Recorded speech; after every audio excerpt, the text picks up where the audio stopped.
오늘 아브라함의 행적과 이스라엘이라는 제목으로 하나님 말씀 증거하겠습니다. 아브라함은 고향을 떠나라는 하나님의 말씀을 들었습니다.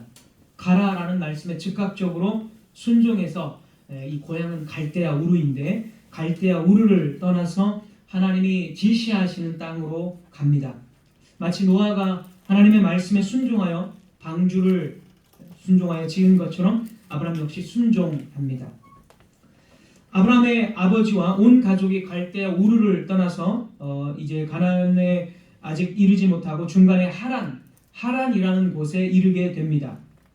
하란에서 이제 아브라함의 아버지가 죽고 하나님의 말씀을 따라서 이제 다시 가나안을 향해서 아브라함이 떠납니다. 5절을 보겠습니다. 5절. 오늘 본문 5절.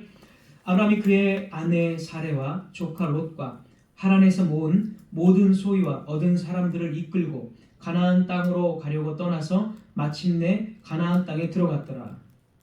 여기에서 성경은 아브라함이 가나안 땅에 들어갔다고 한 줄로 요약을 하고 있는데 이 거리가 대략 600km 정도가 되고 기간으로 따진다면 한 달 정도가 아마 될 거라고 생각을 합니다. 한 달 정도.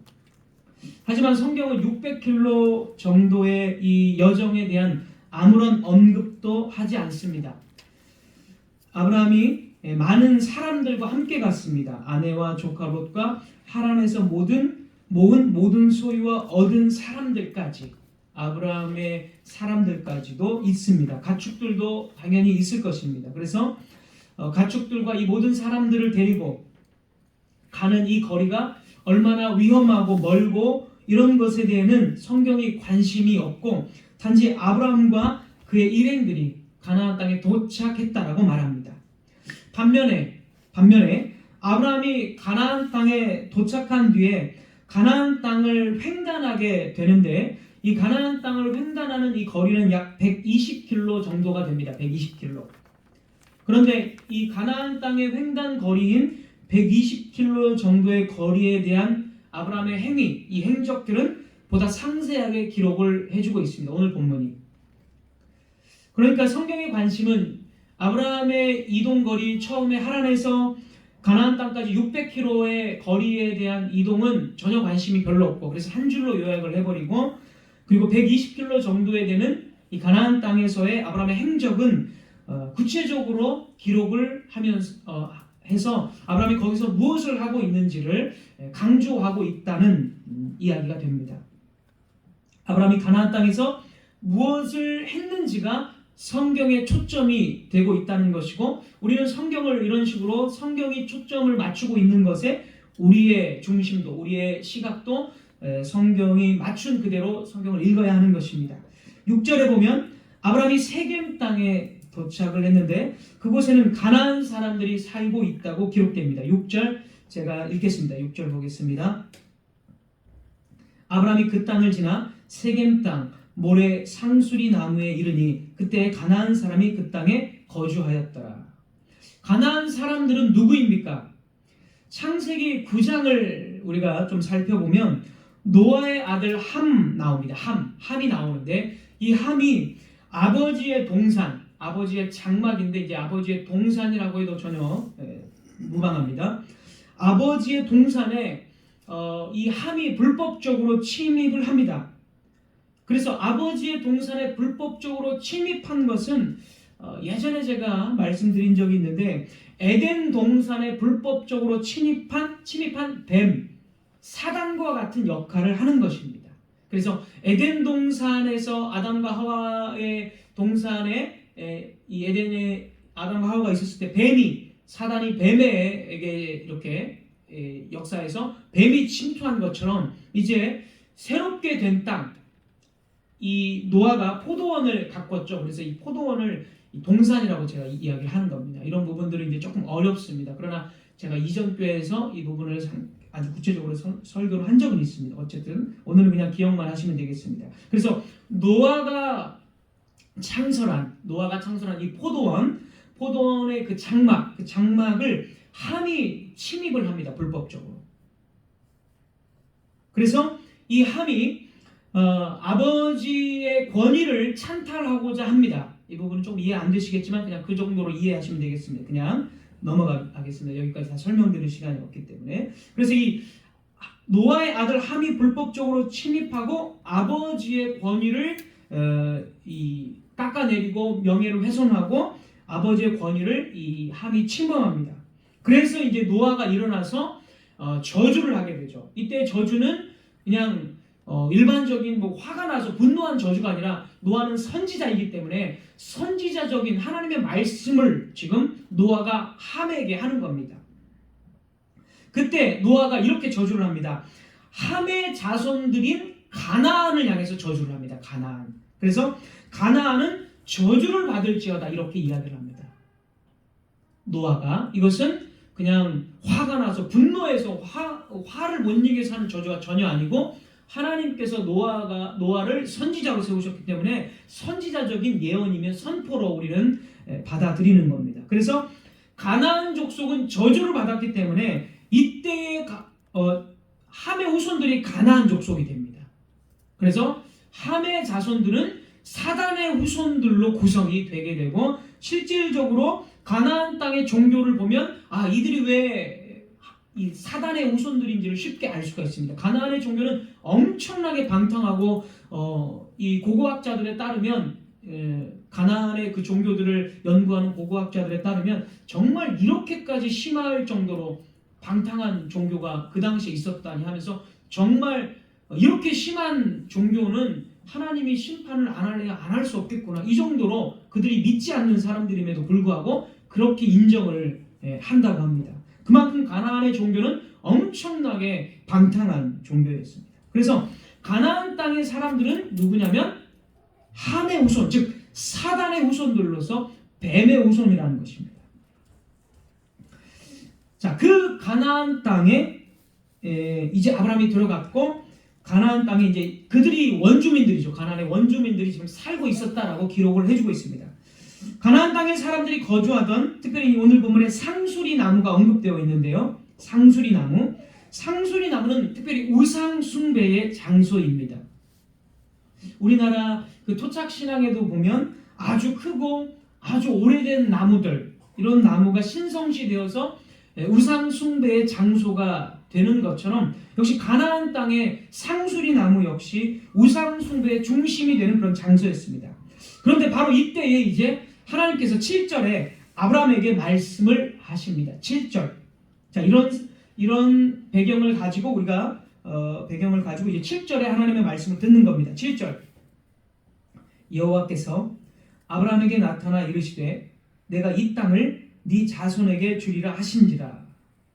지금 가나안 이 땅을 하나님께서 아브라함에게 주신다는 거예요. 아브라함의 자손들에게 주신다는 거죠. 하나님은 우상 숭배자들 즉 사단의 후손들을 몰아내고 아브라함과 그의 후손들에게 이 땅을 주시겠다는 것입니다. 그리고 나서 이제 7절 뒷부분 아브라함의 행동을 잘 보십시오. 우리가 이것을 지금 문맥적으로 잘 보고 있습니다. 하나님께서 이 땅을 주신다라고 말씀하시자 7절 뒷부분 자기에게 나타나신 여호와께 그는 이제 아브라함이죠. 아브라함이 그곳에서 제단을 쌓고 아브라함이 이 말씀을 듣고 즉각적으로 이제 제단을 쌓았습니다. 8절도 거기서 베델 동쪽 산으로 옮겨 장막을 치니 서쪽은 베델이요 동쪽은 아이라. 그가 그곳에서 여호와께 제단을 쌓고 다른 곳으로 옮겼는데 그곳 역시 하나님이 주신 가나안 땅으로서 제단을 역시 쌓았습니다. 아브라함이. 자, 서두에 말씀드린 것처럼 성경은 지금 아브라함이 가나안 땅에서 하고 있는 행위를 강조하고 있는데 그 강조점 중에 하나는 아브라함이 제단을 쌓았다는 거죠. 그러면 성경이 아브라함이 하나님의 말씀을 듣고 가나안 땅에 제단을 쌓았다라는 이 사실 두 번이나 반복되어 있는데요. 이 사실을 왜 강조하고 있을까요? 이 제단의 의미가 무엇일까? 우리 이것을 좀 생각해 봐야 됩니다. 여기서 아브라함이 쌓은 제단은 단순히 아브라함이 하나님께 감사를 드렸다라거나 또는 아브라함이 개인적인 예배의 장소를 확보했다 이런 의미가 아닙니다. 그런 의미도 물론 포함되어져 있겠지만은 지금까지 우리가 문맥을 살펴본 문맥에 의해서 이 제단을 쌓은 행위를 이해해야 합니다. 하나님께서는 7절에서 아브라함에게 내가 이 땅을 너와 너의 후손들에게 주시겠다라고 말씀을 하셨습니다. 이 말씀을 듣고 말씀에 반응해서 아브라함이 제단을 쌓았다라는 거죠. 따라서 아브라함이 제단을 쌓은 이 행위는 하나님의 약속에 대한 응답으로서의 제단을 쌓은 것입니다. 성경이 그렇게 지금 이야기를 하고 있어요. 자, 하나님이 약속으로 내가 이 땅을 너와 너 후손에게 주겠다는 말씀을 듣자 아브라함은 정말 믿음으로 이제 그 말씀에 대한 즉각적인 반응으로서 다른 걸 한 것이 아니라 제단을 쌓았다는 것입니다. 따라서 아브라함이 쌓은 제단의 의미가 무엇이 되겠습니까? 이것은 지금은 우상 숭배자들의 땅, 가나안 땅이지만 하나님이 이 땅을 우리에게 아브라함과 자신의 후손들에게 주셨다는 것을 들었기 때문에 아브라함은 이 땅은 더 이상 우상 숭배자들의 땅이 아니라 하나님의 통치의 땅, 하나님의 나라가 세워지는 그 땅임을 확정짓는 행위로서 제단을 쌓는 것입니다. 자, 이 부분을 조금 더 제가 추가적으로 설명을 드리겠습니다. 자, 지금 현재 가나안 땅은 말씀드린 대로 사단의 후손들의 땅이며 이방신이 자리 잡은 땅입니다. 우상숭배의 중심지입니다. 하지만 그 땅을 아브라함에게 주시겠다고 하자 아브라함은 그 우상숭배의 중심지에 하나님의 제단, 하나님을 예배하는 제단을 쌓는 것입니다. 즉 말씀드린 대로 이 땅은 이방신을 제사하는 땅이 아니라 이 땅은 오직 하나님의 통치와 주권을 선포하는 하나님 나라를 상징하는 땅이 된다라는 것입니다. 자, 아브라함이 왜 믿음의 사람입니까? 그는 가나안 땅을 받기까지 수백 년이 걸리지만 오늘 처음 그 약속을 받았을 때 그 땅이 자신과 그리고 자신의 후손 이스라엘 백성들이 세울 하나님의 나라임을 믿는 행위로 즉각적으로 응답을 해버린 것입니다. 이게 바로 아브라함의 믿음입니다.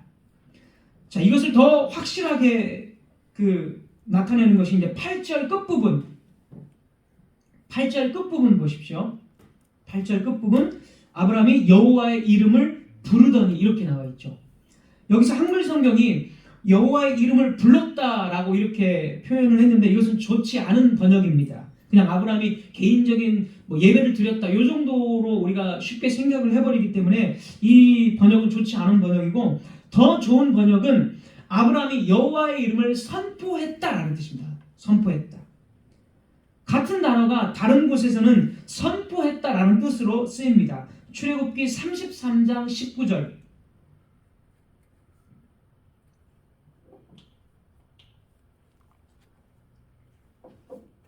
출애굽기 33장 19절 여호와께서 이르시되 내가 내 모든 선한 것을 내 앞으로 지나가게 하고 여호와의 이름을 내 앞에 선포하리라. 여기서 선포하리라가 오늘 본문의 부르더니와 같은 히브리 단어입니다. 출애굽기 33장 5절 역시 선포한다는 뜻으로 번역됐습니다. 출애굽기 33장 5절도 마찬가지입니다. 그러니까 아브라함이 여호와의 이름을 선포했다라는 것이죠. 한마디로 복음을 선포했다라는 뜻이 됩니다. 아브라함은 땅에 대한 약속을 받자마자 우상 숭배의 중심지에서 바로 이 땅이 여호와의 통치와 주권이 있는 하나님의 나라임을 즉 복음을 선포했던 것입니다. 자, 이와 같은 의미로 종교개혁자 칼빈도 비슷한 맥락으로 이 부분의 주석을 이렇게 달았습니다. 칼빈도 제가 칼빈의 짧은 한 구절 읽어드리겠습니다. 칼빈의 주석을 하나님을 향한 헌신이 가득했기에 아브라함은 그가 도착하는 모든 땅에다 그의 믿음의 향을 뿌렸던 것이다. 다시 한번요. 하나님을 향한 헌신이 가득했기에 아브라함은 그가 도착하는 모든 땅에다 가나안 땅에다 그의 믿음의 향을 뿌렸던 것이다. 자, 그러니까 쉽게 표현을 하자면 하나님의 나라가 세워질 것이라는 것에 아브라함은 즉각적으로 그의 순전한 믿음으로 이 약속이 이루어질 것이라는 의미로 제단을 쌓았다. 칼빈도 이런 맥락으로 지금 주석을 단 것입니다. 하나님의 약속이 이 우상 숭배의 중심지에 분명히 이루어질 것이다. 이 땅은 바로 교회가 될 것이고 우상 숭배가 아니라 하나님의 나라가 될 것이라는 것을 그 믿음의 향을 뿌렸다라고 제단 쌓는 행위를 그렇게 칼빈도 표현을 한 것입니다.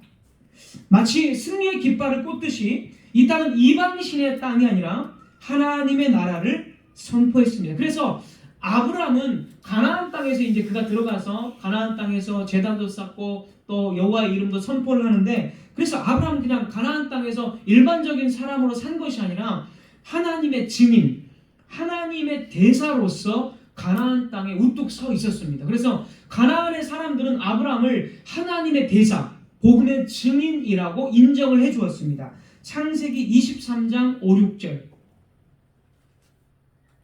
창세기 23장 5, 6절.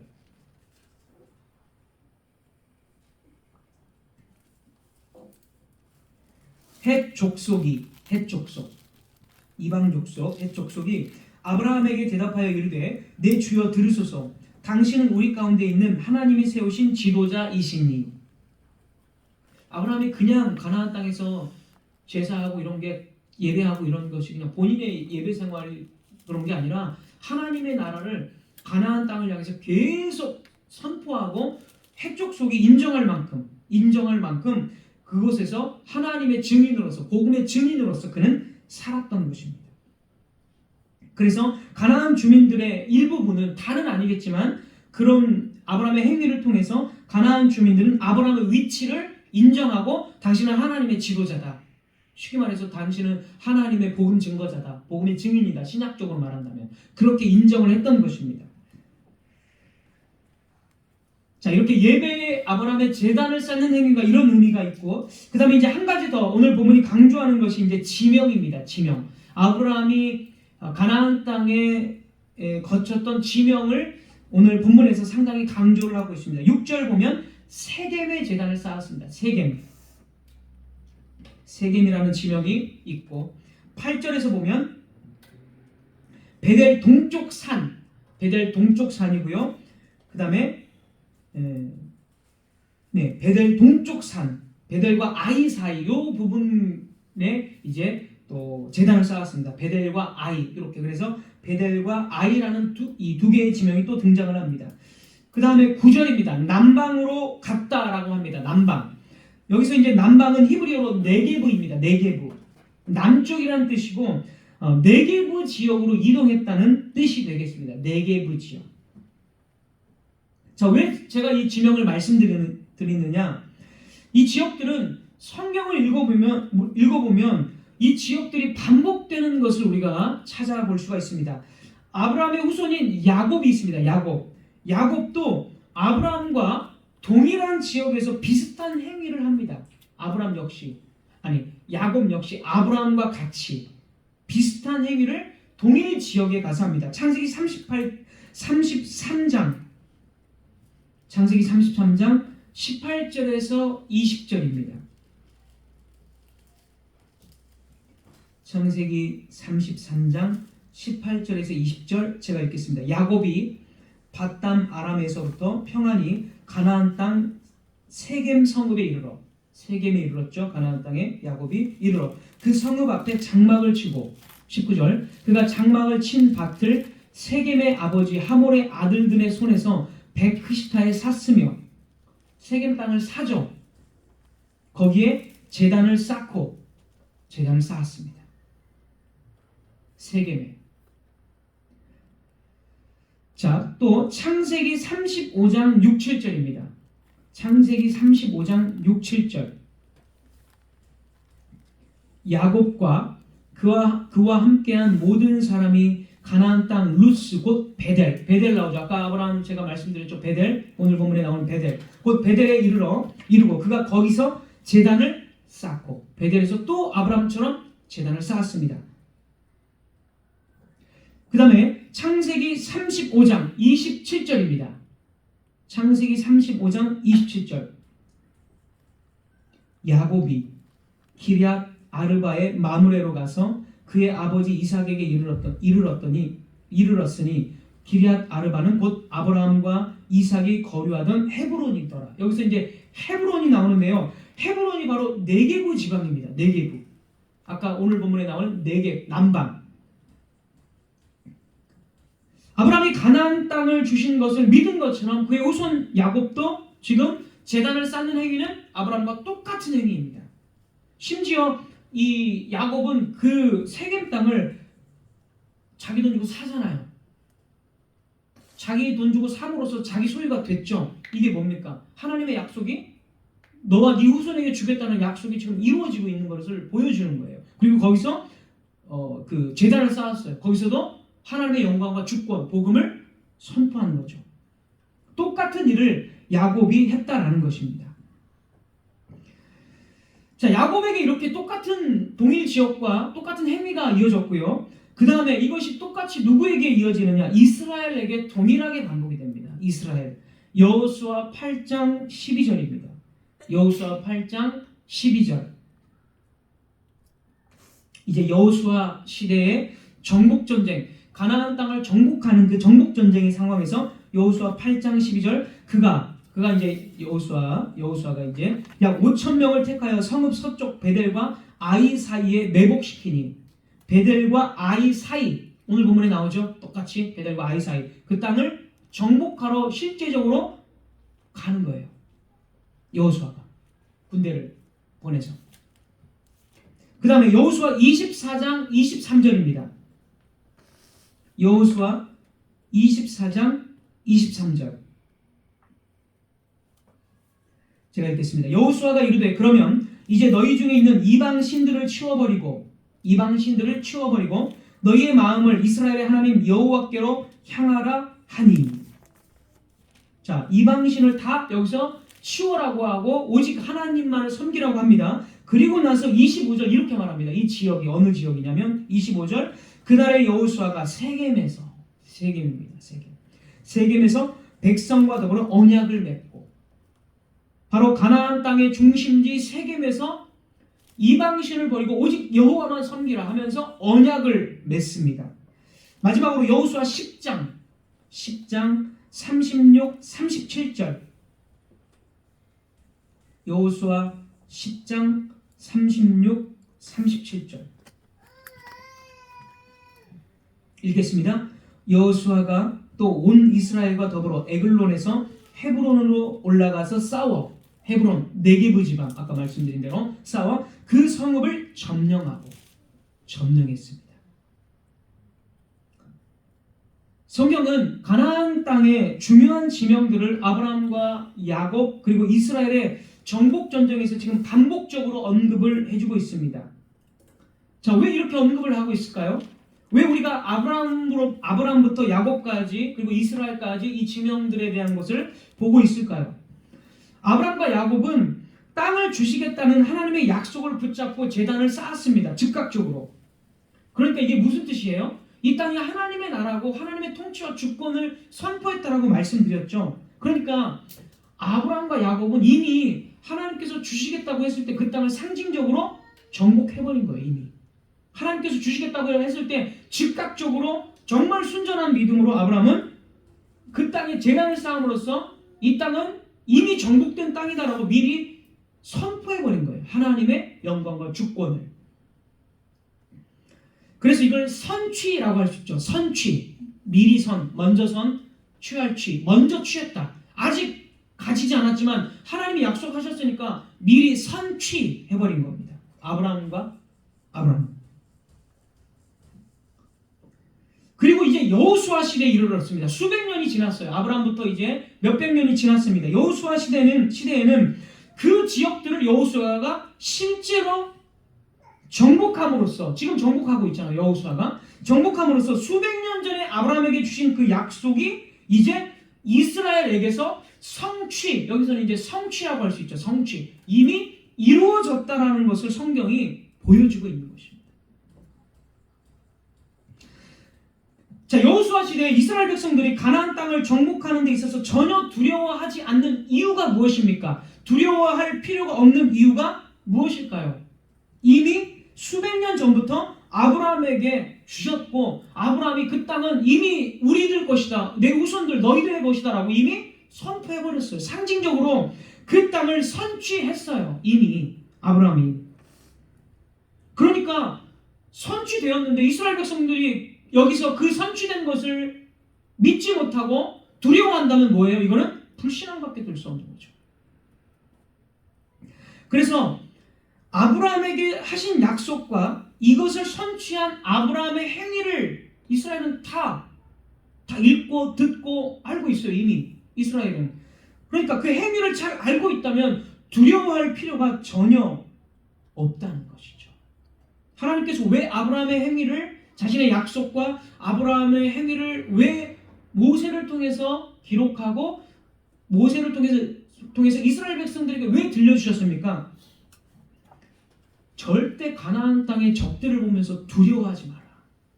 강력한 동기부여가 되지 않을까요? 왜냐하면 이미 아브라함을 통해서 선취한 것을 기록을 해주고 또 조상들을 통해서 대대로 그 말씀을 들려줬는데 이스라엘 백성들이 가나안 땅 앞에서 이제 적들이 엄청난 무장을 하고 있을 때에 이 말씀을 딱 듣는다면, 다시 한번 이 복음을 듣는다면 이스라엘에게 엄청난 격려가 되고 엄청난 담대한 믿음이 심겨지고 강력한 동기부여가 된다는 거죠. 그래서 절대로 주저할 필요 없이 아브라함이 이렇게 선취했구나, 하나님 주셨구나, 그러면서 담대하게 여호수아와 함께 믿음의 동행을 하면서 싸워 나가는 거죠. 자, 그 이유도 한번 여러분 좀 살펴보십시오. 그 이후에 이스라엘 백성들이 멸망하고 바벨론의 포로로 끌려갔을 때를 적용해 보면 또 어떨까요? 이스라엘이 가나안 땅에서 추방됐습니다. 바벨론으로 끌려갔어요.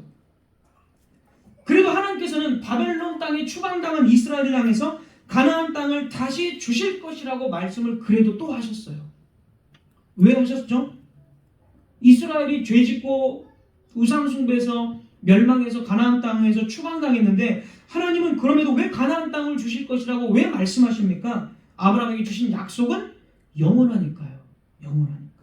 그 약속을 비록 이스라엘이 망가뜨리고 방해하라는 그런 지경에 이르렀지만 그럼에도 하나님의 약속은 영원한 것이기 때문에, 하나님은 신실하시기 때문에 그럼에도 불구하고 바벨론 땅에 포로 생활하는 이스라엘 백성들에게 때가 되면 너희들에게 가나안 땅을 주겠다고 또 약속을 하십니다. 그런 성경 구절들이 선지서에 수없이 많이 기록됩니다. 대표적으로 제가 이사야 51장 2, 3절입니다.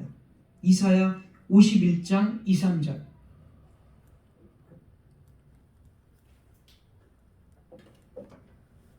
이사야 51장 2, 3절 읽겠습니다. 너희의 조상 아브라함과 너희를 낳은 사라를 생각하여 보라. 아브라함이 혼자 있을 때에 내가 그를 부르고 그에게 복을 주어 창성하게 하였느니라. 이거 아브라함에게 주신 약속을 지금 언급하고 있죠. 그 다음에 이제 2절 보십시오. 나 여호와가 시온의 모든 황폐한 곳들을 위로하여. 여기 시온이 바로 가나안 땅. 특별히 이제 예루살렘을 지칭하기도 하지만은, 가나안의 예루살렘을 지칭하기도 하지만은 오늘 본문으로 말하자면 가나안 땅입니다.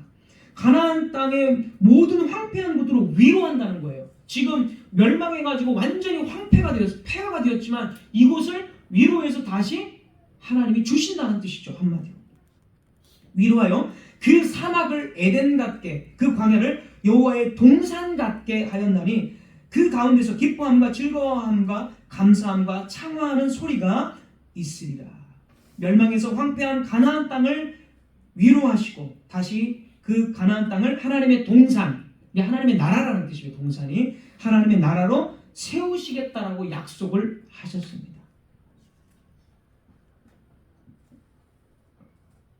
자, 가나안 땅을 잃어버린, 바벨론의 포로가 되어버린, 가나안 땅을 잃어버리고 바벨론의 포로 생활에서 비참한 생활을 하고 있는 이스라엘 백성들이 지금 아브라함의 행위와 하나님의 약속과 그리고 이사야를 통해서 너희들을, 지금 비록 너희들이 포로 생활하지만 너희들을 다시 돌려보내겠다라는, 가나안 땅으로 돌려보내겠다라는 하나님의 약속의 말씀을 또다시 들었을 때에 그들의 마음이 어떻겠습니까?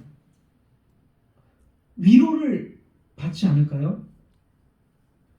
그렇구나. 하나님의 약속이 우리의 죄악으로 없어진 것 같지만 여전히 하나님께서 그 약속으로 우리를 위로하시는구나. 비록 우리가 이렇게 범죄해서 이렇게 쫓겨났지만 이제라도 이 낯선 바벨론 땅에서 다시 가나안 땅에 세워질 하나님의 나라를 소망하고 품고 있어야겠구나. 기도해야 되겠구나. 하나님의 나라를 다시 세워질 그 나라를 소망해야 되겠구나. 이런 마음이 들지 않을까요? 하나님께서 왜 이런 이스라엘의 행적들, 아브라함의 행적들을 왜 기록해서 반복적으로 이스라엘에게 왜 들려줍니까? 왜 이사야를 통해서 아브라함 이야기를 또 하고 있습니까? 아까 말씀드린 이사야 그 구절에서 위로받으라는 거예요. 위로.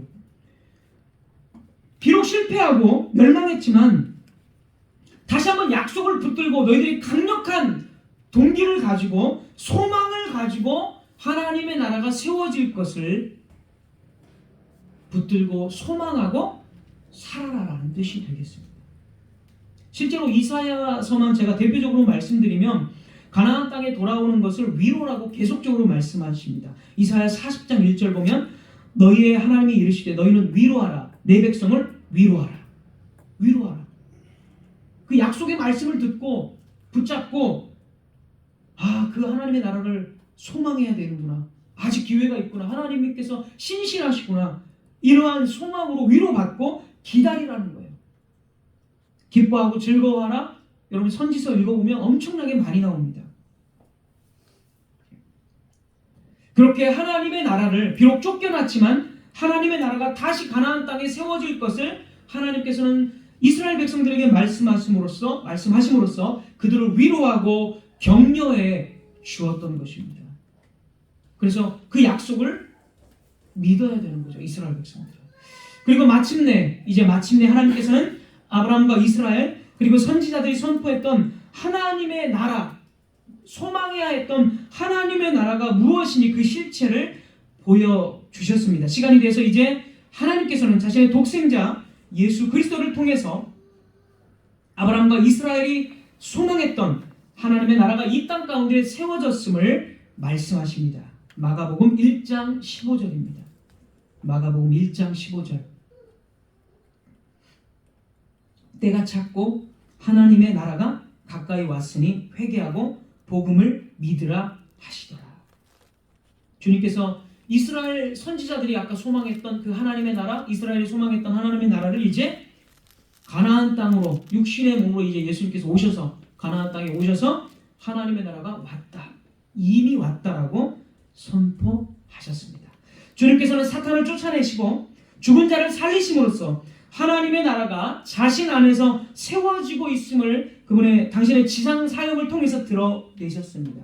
그의 죽음과 부활은 죄의 문제가 완전히 해결됨과 동시에 사탄의 왕국의 패망을 선언하는 것이고 하나님의 나라가 온전히 성취되었다는 것을 나타낸 것입니다. 십자가의 죽음과 부활은. 그래서 이스라엘이 소망하던 하나님의 나라는 주 예수님을 통해서 궁극적으로 최종적으로 성취가 되었습니다. 아브라함과 이스라엘은 가나안 땅에서 모형적으로 하나님의 나라를 이루면서 선포하면서 살았지만 주 예수님은 이제 그 모형들을 완전히 실제적으로 궁극적이고 최종적이고 실제적으로 성취하셨죠. 죽음과 부활을 통해서.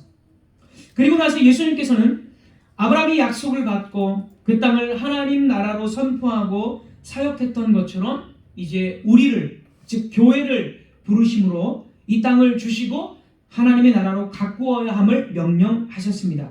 마태복음 5장 5절입니다. 마태복음 5장 5절. 온유한 자는 복이 있나니 그들이 땅을 기업으로 받을 것이요. 자, 여기 땅을 기업으로 받는다라고 말합니다. 교회가 땅을 받는다고 말하고 에베소서 6장 3절. 에베소서 6장 3절입니다. 이로써 네가 잘되고 땅에서 장수하리라. 제가 땅에 대한 신약 성경에서 땅에 대한 관련된 것만 제가 두 구절 제가 가져왔는데 이 구절들에서 땅에 관한 것만 제가 좀 말씀을 드리려고 합니다. 원래 땅이라는 것은 가나안 땅을 지칭합니다. 그렇죠? 구약에서 가나안 땅이에요. 땅이라는 것은 언제나. 하지만 신약에서는 가나안 땅이라고 말하지 않습니다. 그냥 땅이라고 말합니다. 오늘 제가 읽어드린 마태복음 5장 5절도 그렇고 에베소서 6장 3절도 사실은 가나안 땅에서 잘되고 장수하리라 출애굽기 말씀을 가져온 건데 바울이 원래 거기에는 가나안 땅이라고 가나안 이름이 있습니다. 하지만 바울은 가나안 땅을 뺐습니다. 그냥 땅 이렇게 말했어요. 자, 신약에서는 가나안 땅을 주신 게 아니에요. 땅을 주셨어요. 땅. 무슨 말이냐면 신약에서는 우리들에게, 교회에게 구약처럼 가나안 땅과 같은 특정 지역만을, 한 부분만을 주신 것이 아니라 땅, 그러니까 온 세상입니다. 땅은 온 세상을 주셨다라고 우리에게 말씀을 하신 거예요. 자, 온 세상을 주셨기 때문에 이제 아브라함이, 잘 보십시오, 아브라함이 가나안 땅을 받았어요. 그래서 가나안 땅에 하나님의 통치와 주권, 하나님의 나라를 선포했습니다. 하나님의 증인으로 가나안 땅에서 살았습니다. 제가 말씀드렸죠, 이미 다. 그런데 우리는요, 교회는 언약의 역사가 이제 계속 변형되고 최종적으로 예수님 안에서 성취되었기 때문에 변형됩니다. 어떻게 되냐면 이제는 특정 지역이 하나님의 나라가 아니라 우리에게 온 세상을 하나님의 대사로, 우리가 온 세상을 하나님 나라로 경작하고 일구어 갈 것을 말씀하신 거예요. 구약에서는요, 가나안 땅이 하나님의 나라로 변화될 것을 이스라엘에게 사명으로 줬어요. 신약에서는요, 예수님 안에서 가나안 땅을 준 게 아니라 땅을 줬다고 해요. 온 땅을 우리들에게 줬다는 거. 여러분 이해하시겠죠? 그래서 우리는 특정 지역이 아니라 온 땅을 하나님의 대사, 복음의 증인으로서 하나님의 나라로 일구어 가야 된다. 그렇게 예수님께서 말씀을 하신 것입니다. 마태복음 28장에서 땅끝까지, 여기서도 가나안 땅이 아니라 땅끝까지 복음을 전파하라는 명령이 있었고, 사도행전 1장에서도 땅끝까지 내 증인이 되리라, 이렇게 명령을 하셨는데, 다 이런 맥락으로 우리는 이해를 해야 합니다. 자, 그러니까 이제 교회는 아브라함과 이스라엘에게는 가나안 땅을 선물로 줬어요. 그 땅이 하나님의 나라를 상징했습니다. 하지만 이제 예수 그리스도 안에서 교회는 예수 그리스도 안에서 온 땅을 받았습니다. 이스라엘은 가나안 땅만, 특정 지역만 받았지만 우리는 예수 그리스도 안에서 온 땅을 하나님께 상속받았고, 온 땅에 하나님의 깃발을 꽂고 온 땅이 하나님의 통치 안에 들어올 것을 선포해야 하는 것입니다. 하나님께서는 이 땅이 하나님의 나라가 되게 하기 위해서 자신의 백성들에게 이 땅을 주셨습니다. 조금 비슷하지만 성도 여러분, 이 작업은 매우 힘들고 어려운 것이 될 것입니다. 그러나 이 작업이 힘들다고 우리는 두려워하며 물러서야 합니까? 이스라엘 백성들이 아브라함에게 주신 약속과 아브라함의 제단을 쌓는 행위를 통해서 격려를 받고 동기부여를 받은 것처럼 주 예수님께서는 약속을 성취하심으로써 우리에게 동일한 동기부여와 격려를 하십니다.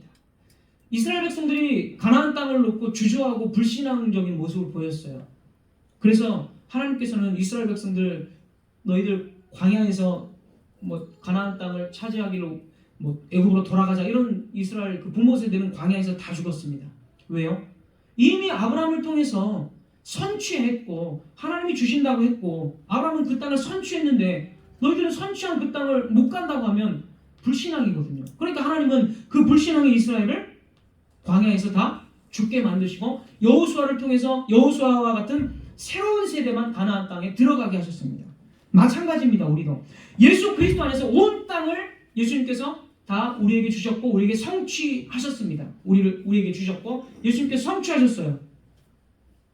이 작업이 어렵습니다. 물론. 그러나 우리 역시 이스라엘과 같이 불신앙적으로 두려워하고 주저한다면 우리 역시 이스라엘과 같은 똑같은 오류와 잘못들을 범하는 것이 되는 겁니다.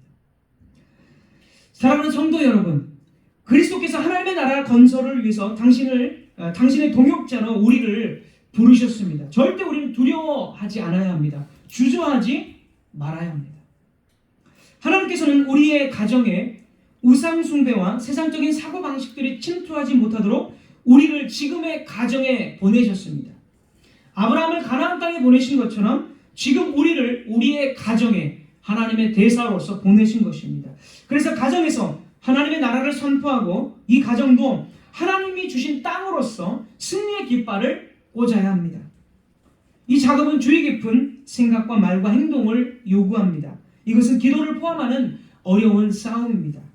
그러나 포기하려 하다가도 주 예수님의 말씀을 들음으로써 오늘 이 말씀을, 아브라함의 이야기, 이스라엘의 이야기, 그리고 예수 그리스도 안에서의 성취된 이야기, 이 말씀을 들음으로써 우리는 끊임없는 동기부여, 강력한 힘, 하나님의 위로. 이 싸움이 어렵다는 거 하나님 너무나 잘 아십니다. 그러니까 오늘 또 말씀하시는 거예요. 이 싸움이 너무나 어렵지만 이것은 하나님의 약속의 성취고 예수 그리스도와 너와 그리스도께서 너와 끝날까지 함께 하시겠다고 약속하셨기 때문에 절대로 우리는 물러서지 말아야 된다. 이런 위로와 격려를 또 주시는 것입니다. 우리가 직장이나 사회에서 접하는 사람들에게도 우리는 동일한 위치를 부여받습니다. 주님께서는 우리를 세상 가운데 보내심으로써 세상의 모든 것이 하나님의 나라로 변화되도록 우리를 부르셨고, 부르심으로만 끝나는 것이 아니라 끊임없이 이 약속을 기록하셔서 또 교회를 통해서 끊임없이 이 약속을 우리에게 들려주심으로써 내가 너와 함께하고 이 약속을 의지함으로 위로와 격려를, 강력한 동기부여를 또 받도록 하고 계십니다. 사랑하는 성도 여러분, 다시 한번 이 사실을 묵상해 보십시오. 우리가 하나님의 동역자가 되어서 이 땅의 어두움을 갈아엎고 세상에 하나님께로 돌아오도록 준비시킵니다. 우리가 이 얼마나 위대하며 영광스러운 작업입니까? 우리가 이것을 뒤로하고 세상에 취해서 시시콜콜한 일에 열정을 빼앗겨야 하겠습니까? 오늘 여러분에게 하나님의 동역자로서의 이 열정을 사라지게 한 원인은 무엇입니까? 여러 가지 이유가 있을 것입니다. 우리가 접하는 세상의 것들은 더 화려하고 즐거운 것으로 우리의 관심을 끕니다. 만연된 물질주의와 소비문화 등등은 하나님의 동역자로서 우리가 세상을 기경하고자 하는 열정을 빼앗아 갑니다. 하나님 나라보다 삶의 문제들, 먹고 사는 문제가 우리의 발목을 잡습니다. 주님께서는 이런 우리의 상태를 너무나도 잘 아십니다. 우리가 쉽게 마음을 빼앗기고 주님의 약속으로부터 멀어질 수 있다는 것을 잘 아십니다. 그래서 매주마다 주님의 복음을 가지고 다시 한번 복음을 들려줌으로써 복음에 눈이 떠지게 하시고 우리를 위로하십니다. 그러므로 여러분, 우리의 연약함과 우리의 부주의함과 우리의 모든 무관심, 하나님 나라에 대한 무관심과 열정을 빼앗긴 모든 것을 회개하고 주께서 선포하시는 이 복음의 말씀을 다시 한번 들으시기 바랍니다. 우리는 그리스도 안에서 새 땅을 받으며 살고 있습니다. 우리는 새로운 땅을 경작하는 사람들이고 언젠가 완성된 것을 받을 것입니다. 그때에는 더 이상 죄와 하나님을 대적하는 세력이 없습니다. 늘 발견하는 나의 연약함도 없고 고통이나 실망함도, 지질한 죄와의 싸움도 없습니다. 조금의 부족함도 결핍도 없을 것이며 하나님과 오히려 더욱 친밀한 교제와 충만한 기쁨 가운데 살 것입니다. 하나님께서는 아브라함과 이스라엘에게 가나안 땅을 선물로 주셨듯이 우리에게도 오늘 이 모든 땅들을 선물로 주시고 완성하실 것입니다. 말씀을 맺도록 하겠습니다. 지친 우리의 삶, 사단의 유혹과 세상적인 것과 투쟁하는 우리의 삶 속에서 하나님께서는 오늘도 복음으로 우리에게 힘과 용기를 북돋아 주십니다. 이 약속을 잊지 않게 하시고 다시금 동기부여를 주십니다. 그러므로 우리는 하나님의 충만한 복 가운데 다시 일어나서 하나님의 나라를 내가 가는 모든 곳마다, 내가 만나는 모든 사람들에게 하나님의 나라를 선포해야 합니다. 약속을 신뢰함으로써 우리가 속한 모든 곳에 승리의 깃발을 꽂아야 합니다. 포기하지 마십시오. 계속해서 우리의 가정과 사회를 하나님의 나라로 일구어 갑시다. 주님의 역사는 하나님의 나라의 역사입니다. 반드시 나를 통해서, 여러분을 통해서 이 땅을 하나님의 나라로 변화시킬 것이고 마지막 날에 완성하실 것입니다. 절대로 이 약속 완성하시는 주님의 사역을 놓치지 마시고 그 주님의 사역에 동참하는 저와 여러분들 되시기를 주님의 이름으로 축원합니다. 기도하겠습니다.